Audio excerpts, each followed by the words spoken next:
Hey, what's up guys, it's Oakley. NCA has put out a trailer here covering Jian. So we're going to go ahead and take a look at that. I'm going to just assume that you've watched the whole video, so we're going to mute this and just scrub through it real quick.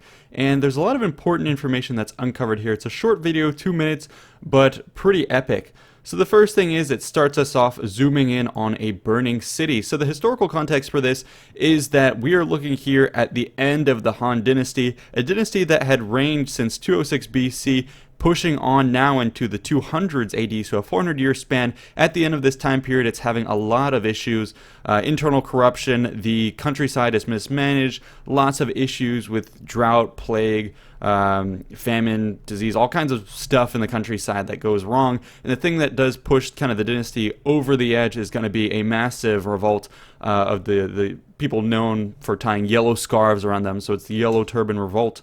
And that's one of the things that kind of precipitates the end of the Han Dynasty. With that revolt, a lot of warlords are called to rebuff them in the name of the defense of the Han, but what that does is it just militarizes the whole country. You have these warlords that gain power, and one of them is going to be Zhuo here, who's seen at the capital.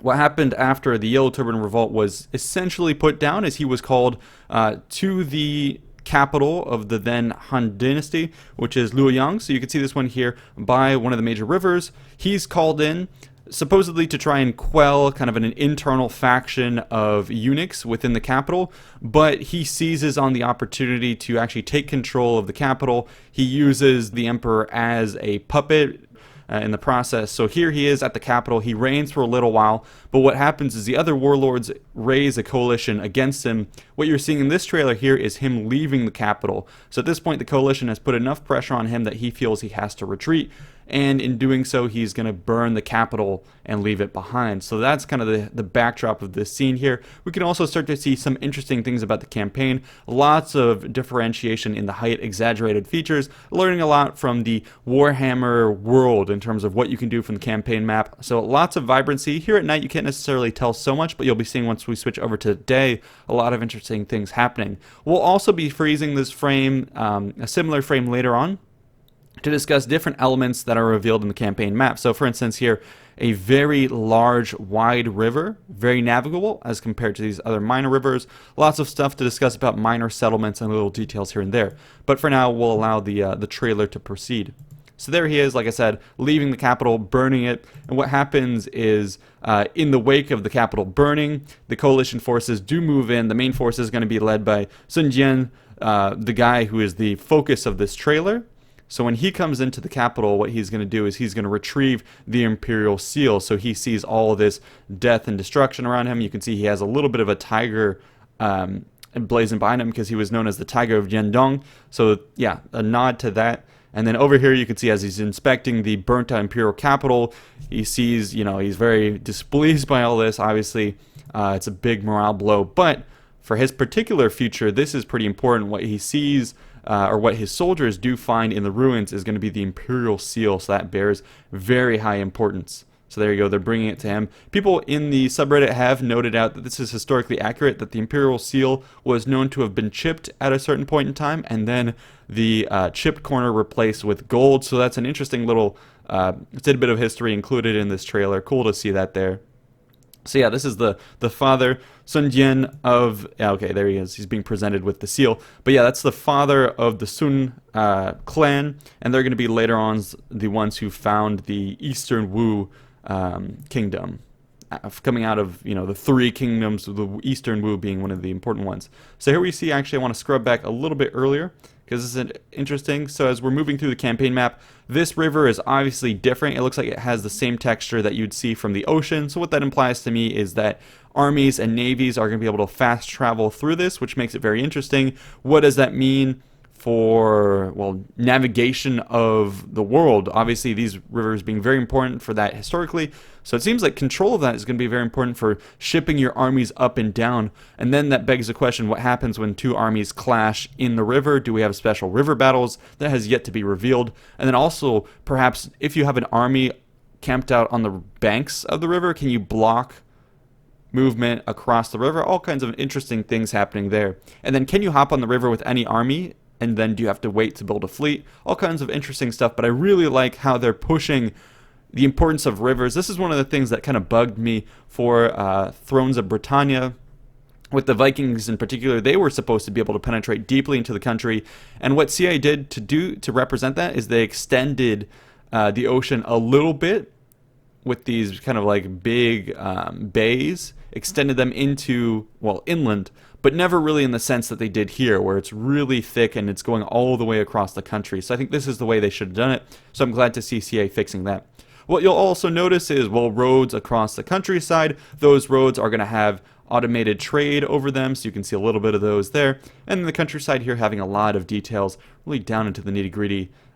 Trees, little rocks, and then later on you'll see villages, and then here some more people going off to conduct trade in various places, making the campaign map seem very much alive.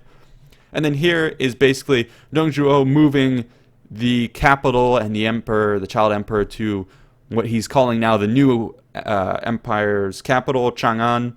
From here is going to be his new base, and he's going to hold that for quite some time. He has Lu Bu at his side. He's brought a bunch of others to his side. So his coalition still stays strong, but eventually it will crumble later on. But for now, at the start of the game, he's going to be in power. Here depicted as being quite fat.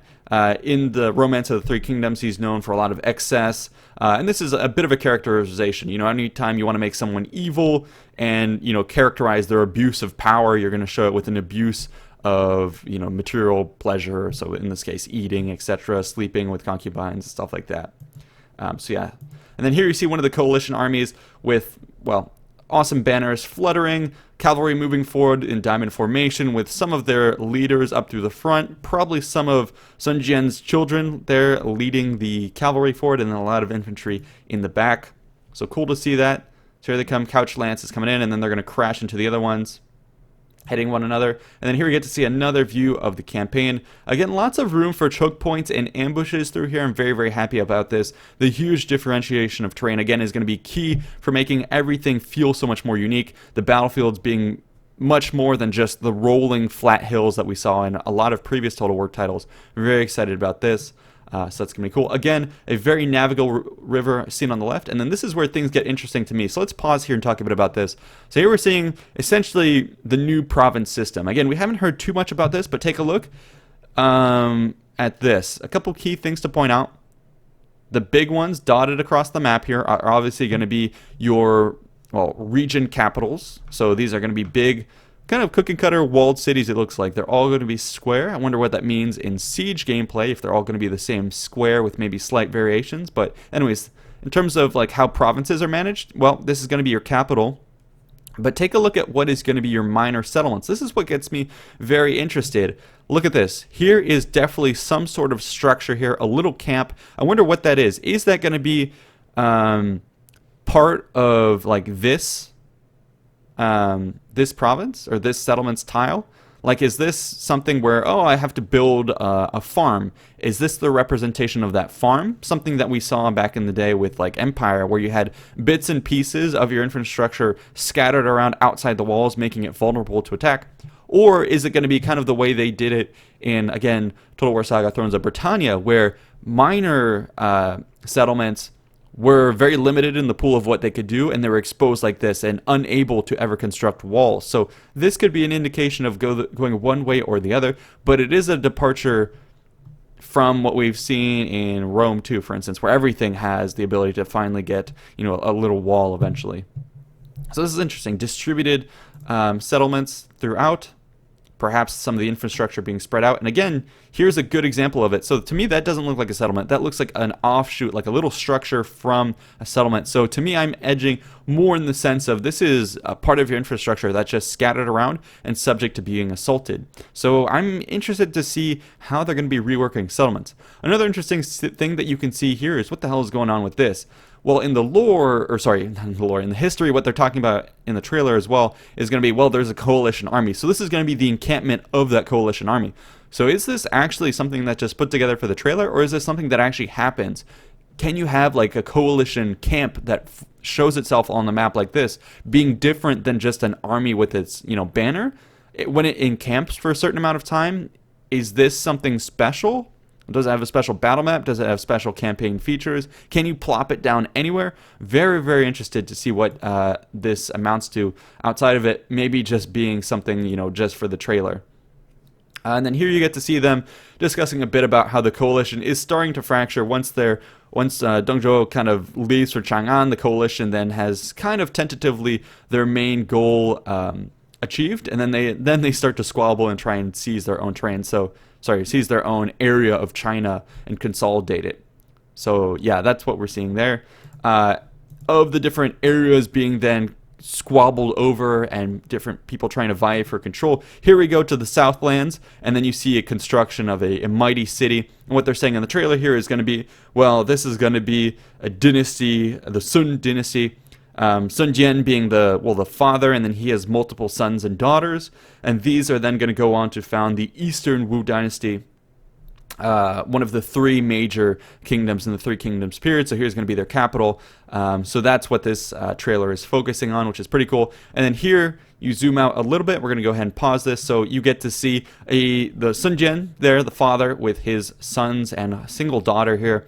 So this is pretty cool. I can't necessarily identify all of them. The one here that is pretty obvious is going to be Sun Quan. So she was well known, supposed to be very cunning and very formidable character. She eventually got married off, I believe, to Liu Bei. And yeah, so that's kind of interesting. And I think in the Three Kingdoms, Romance of the Three Kingdoms, it said that Liu Bei was kind of got a chill when he entered her presence. So she was very wise and shrewd, and she was married off to him in a political alliance, trying to kind of form an alliance of convenience between two factions.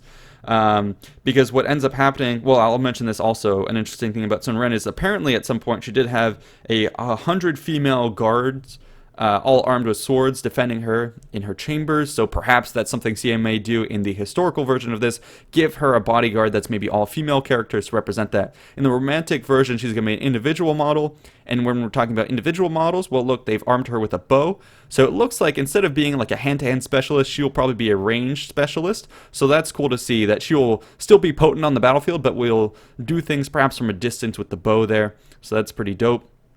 But yeah, the political alliance that I'm talking about is her married off to Liu Bei is going to be important because later on you have Liu Bei and members of the Sun family teaming up at the Battle of Red Cliffs to beat back Cao Cao. So that's going to be interesting. So that's kind of a bit about Sun Ren.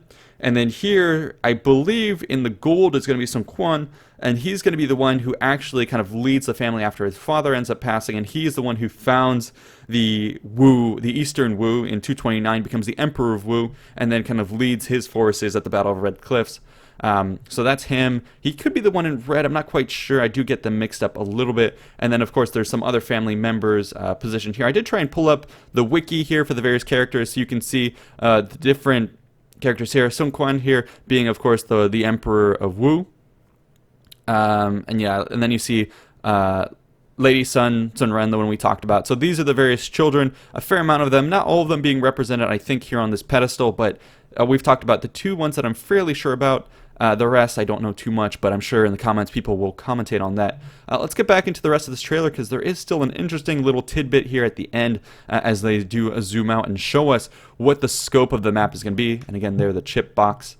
But yeah, zooming out again, I do want to once again mention large rivers cutting across. And while we're mentioning the large rivers, just for reference, that's the Yangtze, then the Yellow River, and then Zhujiang River down south. So it looks like we're going to have at least 3 major navigable rivers cutting across, which is going to be dope. So if we go back here, I believe if they're looking at any river, and if we look at, the foundation of the Wu, their northern boundary, I believe if we match this together, would probably be the Yangtze River.